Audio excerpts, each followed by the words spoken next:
Which brings us to the month that was September 2005, a very famous month in TNA history, and very notable because it is the final month before Spike TV. The next episode of Impact we'll watch is the Spike debut. I'm excited. And we're going to do a watch along for that. Oh, yes. So, yeah, if you'd like to hear the watch-along for our next episode, we'll do both Bound for Glory 2005 and the Spike TV debut episode, which I've always insisted is as close as TNA has ever put on to a perfect episode of television. And I will tell you it's bad and terrible. So that's coming up too. But yeah, we are literally on the cusp. We are on the edge of Spike TV. Unbreakable is the last new show before Spike TV. They take a couple weeks off of TV. They didn't tape TV after Unbreakable. They're coming back for the Spike debut on October 1st. So yeah, right on the edge of like the boom period for TNA. It's all about the boom. Yes, we're about to approach Spike TV. We're going to start seeing TNA do numbers that AEW would quiver for, that they wish they could have. I'm trying to start a culture war. Is it going to work? A TNA versus AEW culture war? Yeah. I do occasionally throw shots like that by being like, more people have watched Max and Jeremy Buck on television than ever watched Matt and Nick Jackson. Didn't I say that to you?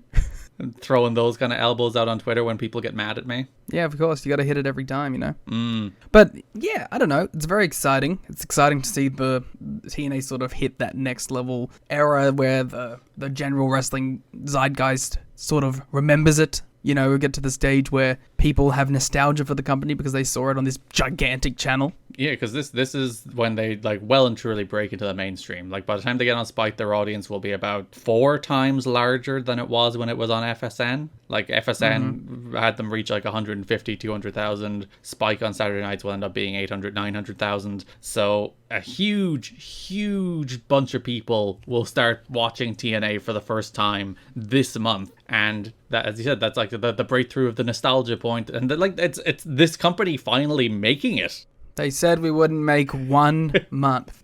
They said we wouldn't make 1 year. But now we've made it. But yeah, after over 3 years of like struggling, there was that period early in this year and kind of into the summer where they were going off TV where it was looking pretty shaky. And if the Spike deal didn't come, they probably would have ended up on WGN. But I think the WGN deal would have ended up closer to FSN than it ended up being on Spike. Because I think Spike ended up being like a perfect storm factor, some of which we'll talk about right now in a sec, that kind of helped launch TNA. And WWE accidentally tripped and fell their way into accidentally launching TNA. Yeah. So, you know, it's all very exciting. Exciting to see TNA take its place in wrestling history at that next level as being a legitimate number B. Number B? B is a number.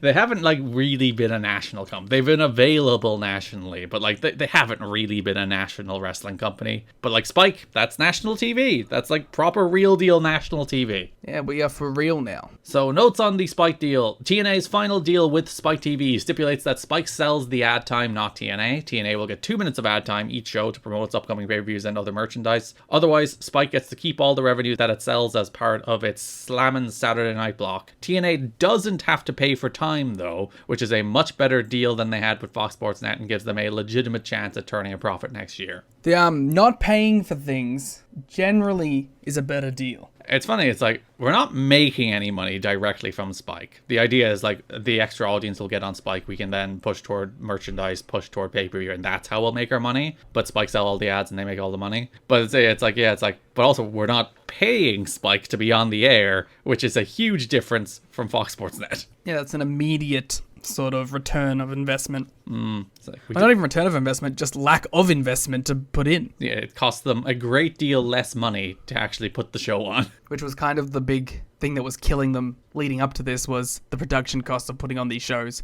So why we started to see the same wrestlers work every episode of TV instead of a mix then a match, and why they moved to taping on 1 day or 2 days instead of doing them a little more sporadically.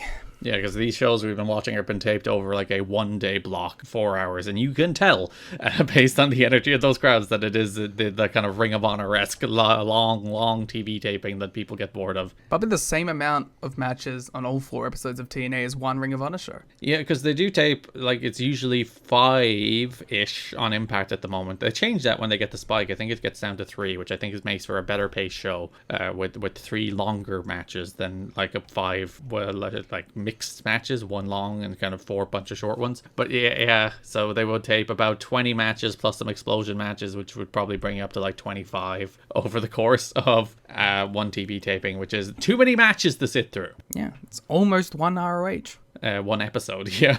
Yeah. Good God, why does that show the way it is? Stop it. Ah, well, gotta do what you gotta do. After concerns a month ago that TNA might get on Spike but not get the support needed from the network to be a success, Spike TV stepped up Monday night. Spike TV is not the stepfather, but it is the father that stepped up. Oh no. Yeah, Spike executives are walking around backstage wearing that t-shirt.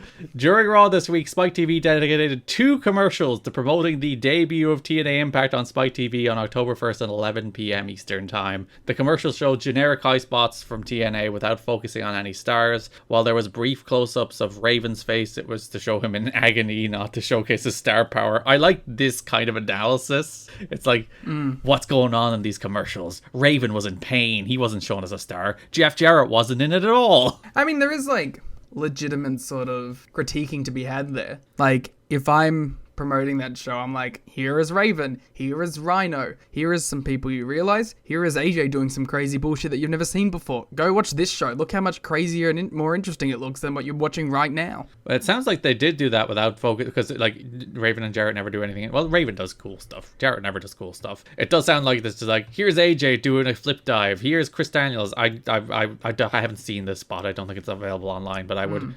That would have been fun if we could have found it. I would guarantee, like, the Skipper Cage Walk is in there, stuff like that. It feels like that's the kind of thing that's like, like high impact, high spots, quick spot, TNA Impact debuts. Yeah. But yeah, airing ads during Raw is such a petty move, and I fucking love it.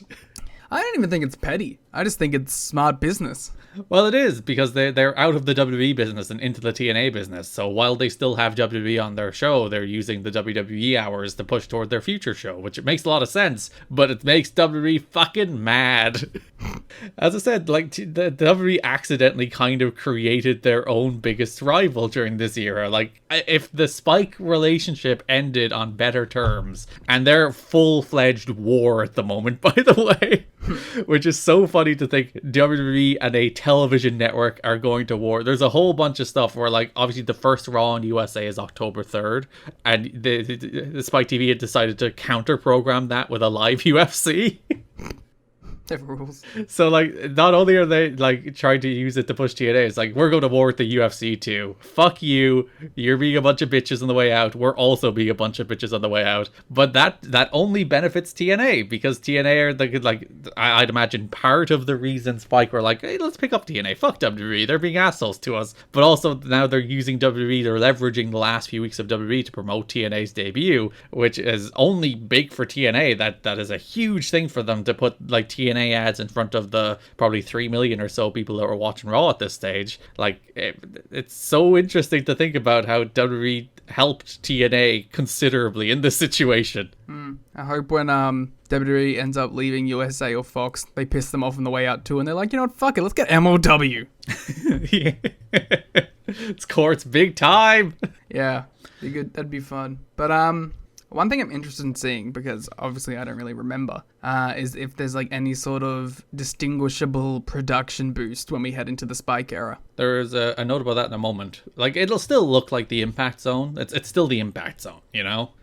Yeah. But, like, when you think about, in the year plus we've been watching Impact, there's never been a match graphic. Yeah. You know? They've never had, like, that kind of production. They've never been like, we have match graphics. We have vignette that isn't just one that we've put 17 times on show. Like, you'll get match graphics for the pay-per-view matches, but for Impact, there's no such thing. There has never been a match graphic for an Impact match. There's no, like, format for that at this stage, which is kind of crazy to think about. Yeah, but it'll be interesting to see how TNA sort of steps up to being in a major television environment. I always wonder, like, they stuck with Orlando for this, which is fine because they have a really engaged audience there at the moment, and you'll see for the debut that crowd are going bonkers. And it is cheaper to run the studio. But, like, they probably would have done a decent crowd for their national television debut, you know? Make it like a pay-per-view on television. Or at least like run a building. I don't know, but maybe they want to like establish in the mind of the viewer that like this is what TNA looks like. This is what it is. Yeah, and you can do that in a studio, and you also don't run the risk of bombing. So you know what it will look like on TV at least. You know you'll pack that place with 800 people. You're doing a GFW amped in front of like this giant building that's only like 50% full. Yeah, so you can control the optics a little more in the studio, I guess. But I like that'll be a talking point more as we go like deeper into the Spike years and how long it takes them to get on the road a little more regularly. It's like they had the star power to draw. But like, you know, there's elements to seeing how this was done that I look at and I go, I probably would have done something a little different. Like you could have done some like, again, having not seen the ad that they ran, you could be like, hey, here's some glamour shots of Jeff Hardy. Here's some glamour shots of Rhino and Raven, just interspersed between these crazy high spots and the cage walk and AMW and all this, you know?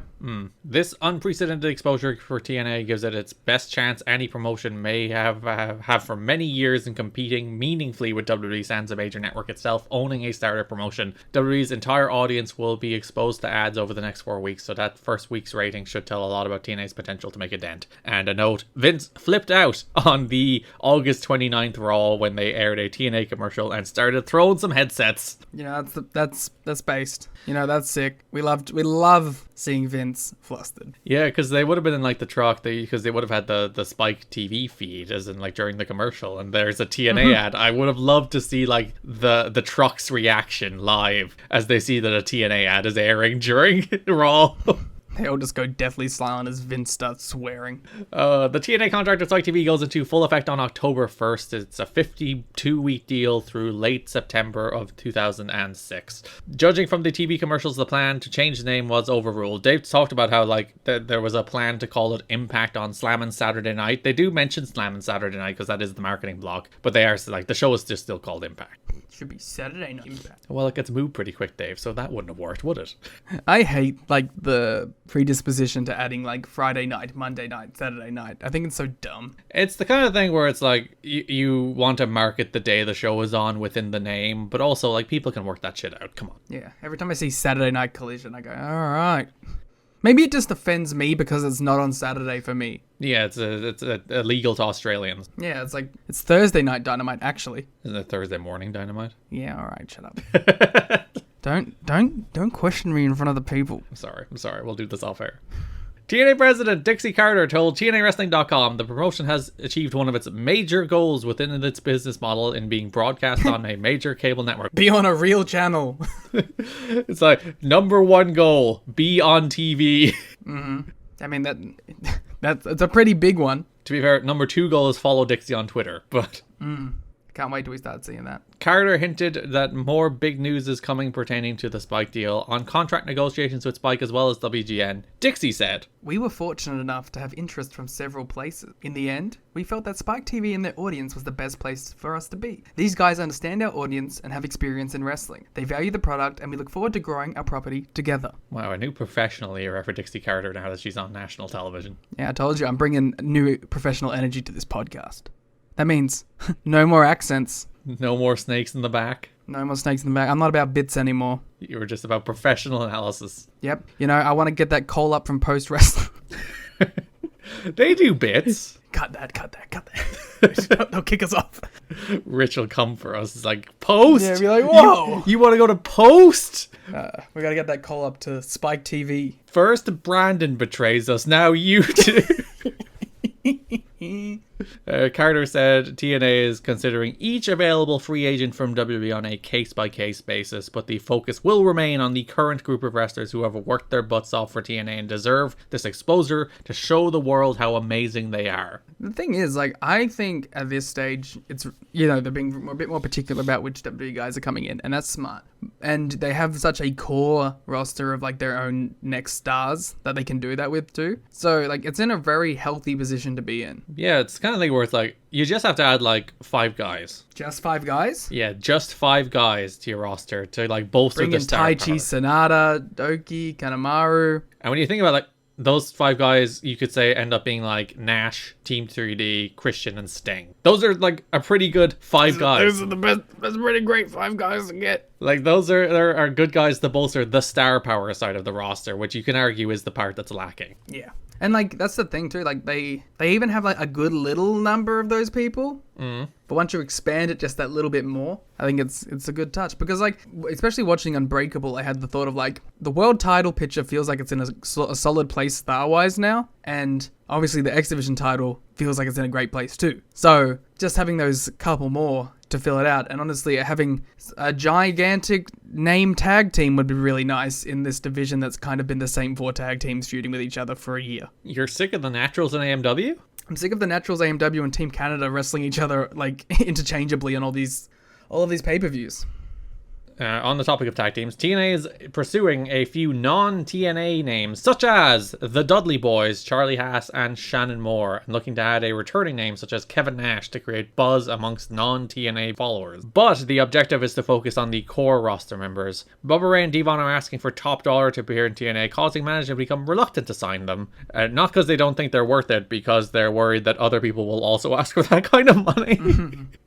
Just try and talk them down as much as possible. Yeah, it's like, listen, guys, we think you're worth it, but if we give it to you, we'll have to give it to Raven. We don't want to give it to Raven. Yeah, Raven and Rhino will come into our offices and be like, hey. Yeah, AJ will be like, what the hell? And they're like, no, definitely not you. The biggest story surrounding the convention, this was Bubba and Devon were doing a convention. I think it was their first convention as the Dudley Boys post WWE, and WWE was like, hey, about that Dudley Boys name. Just days before it was to start, Devon Hughes and Mark LaMonica, Dave loves losing his shoot names, so WWE doesn't sue him either, actually. He's scared WWE will send him a legal letter for using the Dudley name. It's like the Dudley... Oh, no. Got a legal letter from WWE stating they were banned from not only using the Dudleys name, but the WWF was claiming trademarks on attire and catchphrases. Just insane. And told LaMonica that the photos of him on his own website, taken during his WWE tenure, constituted copyright infringement and threatened him with a $150,000 damage case per photo. It's insane. Like, WWE lowballed them. That's why they left. Like, WWE said, we don't think you're worth that, so less money? And they said, no, okay, we're leaving. Yeah. And then WWE turns around and is like, I get WWE. It shows actually a little bit how shook they are by the idea of TNA being on TV. I was going to say the exact same thing. I was like, do you think this was all because Spike is coming around and they're like, these guys might go there. Let's fuck with them. Yeah, they're pretty sure the Dudleys are headed to TNA. And they're like, we can't let them use the Dudley name. We can't even let them use the attire. We can't even let them say get the tables, which they never do. And Bubba, to be fair to him, always found the best, simplest way around it, which was always great. What was it? Where you would push Devon, he would shout Devon, and then he would count 1, 2, 3, and the crowd would do the get the tables. That's great. He would go on to do that for like 15 years. I was like, that is a fantastic way around copyright infringement. Well done. What are you going to do? Sue the fans? Yeah, sue each individual person in that audience. Do you think that the only reason they went so hard on the Dudleys is because of the Spike war? And that if Spike and WWE were amicable and they knew they were going to TNA, they would have just let them do it? I don't think so. I think just the idea of TNA being on national TV has them not quite rattled, but in like, you know, anti-competitive shut it down WWE mode, which is one of their favorite modes. It's their best mode. So they're like, let's go hard on the Dudleys. Like, it's one thing, fair enough, the name, you know, you do own the name. There was some people who's like, you bought the name, you didn't create the name, and now you're enforcing it. But like, listen, that's how copyright law, they bought ECW, they own the name. And so, like, the name is fair game. Like, the attire is the thing that I'm like, fuck off. It's like the one, if they could get away with it, they'd be like, we're also going to copyright the 3D and you can't have the move. It is funny that they didn't have 3D trademarked, isn't it? And that's the thing I've been thinking about a lot more lately with, like, you know, WWE being a little more enforcing on their copyright. I was like, are we ever going to get to a stage in wrestling where they're like, we are going to copyright this move. And if someone uses this move on a different pro wrestling show, we're going to sue them.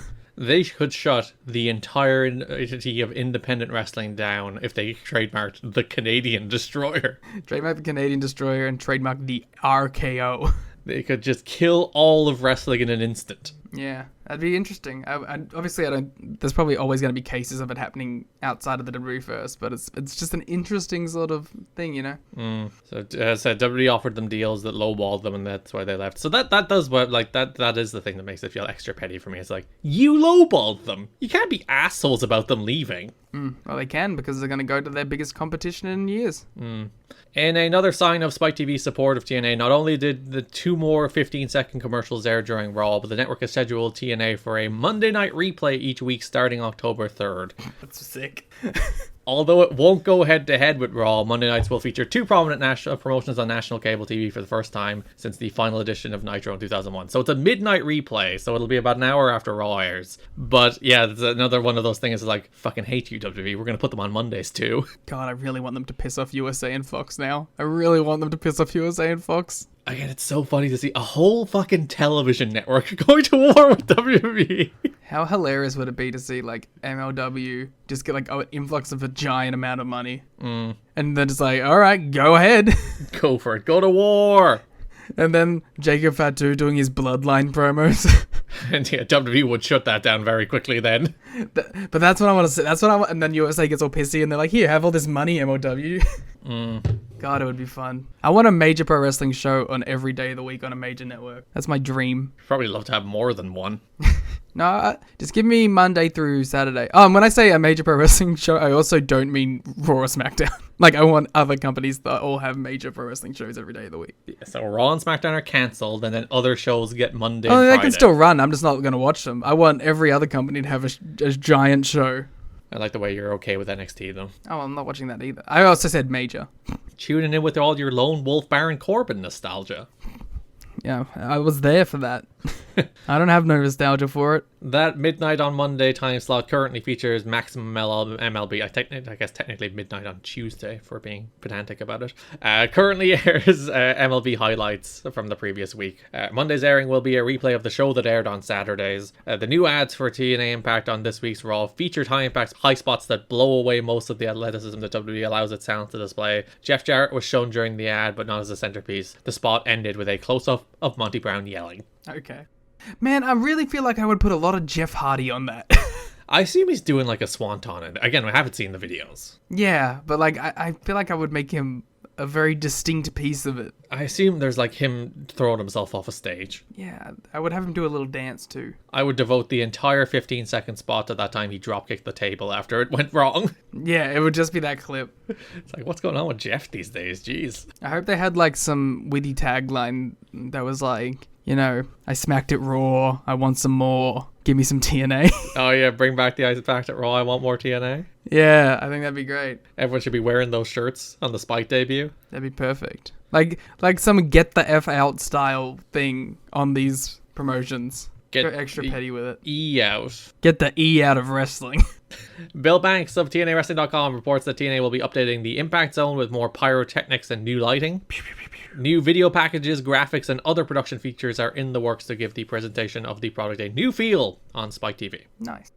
I have a production note for you. Oh, go for it. I have a pitch of something I want in the intro. I want Rhino's gore, gore, gore. Like his catchphrase? Yeah, on one of the episodes, he screams gore, gore, gore a bunch. I want that in the intro. Okay, I'll send that note. Cool. Send that note to our production team. Oh, there's actually an interesting actual production note this month that changed. It's a pretty major change to TNA presentation on the whole. I thought you meant with us. Yeah, actually, we're doing the show with 17% more pyro. Oh, thank God. About time. I have been pitching that for a while. So at some stage during the show, you'll just hear a random out-of-place explosion, and that's the pyro. You now have to edit that in. Oh, I do, don't I? But just edit in, like, the Revolution... it's like sparklers and shit that went off during Moxley and Omega. I'll edit in the Fight Forever version of it. Yeah, there you go. But for most of the history of Impact, I think all of the history of Impact, the television show, you have not been able to hear JB. Yeah. Which is a thing I don't think we've ever mentioned. But the way they do it for some reason, it was a WCW thing as well, so it goes back to that. But you can't actually hear the ring announcer. The ring announcer's there, you can hear him in the background doing the ring announcing, but the commentary always talked over it. And now they're going to make that change. They made that change this month. I didn't notice it. You could actually hear JB. JB actually did the ring introductions, and then TNA and West came in. Well, there you go. It's an appreciative change. So you can hear JB do all his intros. How do you rate JB as a ring announcer? I thought this era he was better. He gave it more socks. He did more in like 2014 as well, and he's like clearly broken by wrestling and not giving it the same like enthusiastic punch to his ring introductions. But if you're to be like, what's his best role? It's still backstage announcer. Yes, of course. And probably behind the scenes. Well, that's debatable these days based on NXT. Well, I don't count that. It's not a real promotion. Several Spike TV executives are backstage for the TNA Unbreakable pay-per-view. Several sources say they stayed out of everyone's way and didn't interfere in any decisions or operations. They did seem to be pleased to be there and happy with what they saw backstage and in the ring. It's got Kid Cash and they're fighting people. Yeah, Kid Cash just or Vinny Rue being like, guys, you need to actually get these D'Amore and TNA and all those guys out so that I can do this properly the way you want it to do. No. Well, as we know through history, Spike TV and Vince Russo don't exactly go along. Just like when the Panda people first started showing up and like there was just untold politics. It's like, get that Jeff Jarrett guy out. He doesn't know what he's talking about. The Spike TV guys, they seem like carnies anyway, so they probably would be like, yeah, okay. They were especially impressed by what they heard from the crowd. TNA president Dixie Carter and top executive Frank Dickerson both seemed satisfied with events throughout the night. Several sources have commented about the positive atmosphere backstage at TNA lately. While there are still some turf wars between former WWE wrestlers and longtime TNA wrestlers, there is not overt animosity visible as everyone seems to be working together to make TNA work. Wow. Old friends wrestling. Total friends action. It is nice that they do all seem to be pulling in the same direction toward the Spike debut. Well, they probably like, wow, something seems to be going right here. Who would have thunk? That is the time when there is like maximum bickering. It's like when the ship has to be righted, everyone's like, my way to right it is best. Whereas when everything's going fine, everyone's like, let's ride this wave for a while. Let's just see where it goes. To stick to my boat metaphor.